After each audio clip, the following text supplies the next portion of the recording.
দাদা গাড়ি চালিয়ে কি বুঝলেন? গাড়ির টান অনেক বেড়ে গেল আর পিকআপটা অনেক বেড়ে।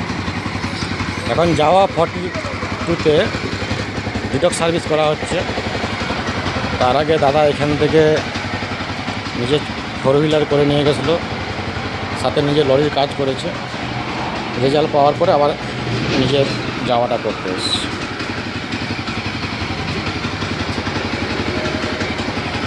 দাদা কেন এসছেন? এই ইঞ্জিন ডিটক্স করতে। এর আগে তো আমরা 4 চাকাও করেছেন, আবার লরিটাও করেছে। করেছি, অনেক ভালো রেজাল্ট পেয়েছি, তাই আবার বাইকটাকে নিয়ে এলাম। প্রচুর তেল খাচ্ছিল এবং সাউন্ডটাও খুব মানে সাজালো সাউন্ড আসছিল আর কি। আর লরিতে কি পেলেন? লরিতে আমার মাইলেজ বেড়েছে, আর হচ্ছে তো 4 চাকায়ও মাইলেজ বেড়েছে। লরির একটু ইঞ্জিনের সাউন্ড ছিল, হ্যাঁ, আপনার ডিপিএফের প্রবলেম ছিল, পিকআপের একটু প্রবলেম ছিল, সেটাও সলভ হয়ে গেছে। আর আমার এসেছে ভালো কাজ হচ্ছে। ঠিক আছে। আপনারাও আসুন প্রত্যেকে।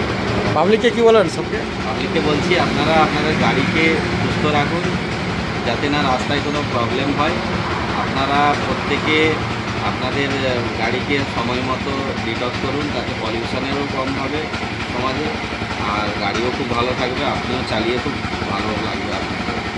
আর তেলটা তেল থেকে অনেক টাকা। মাইলেজ তো অবশ্যই বাড়ে, তেল মাইলেজ বাড়বে। Thank you, thank you.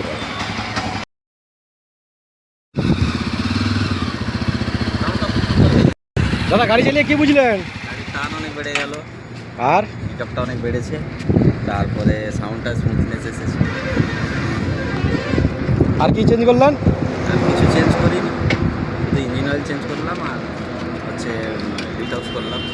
ঠিক আছে।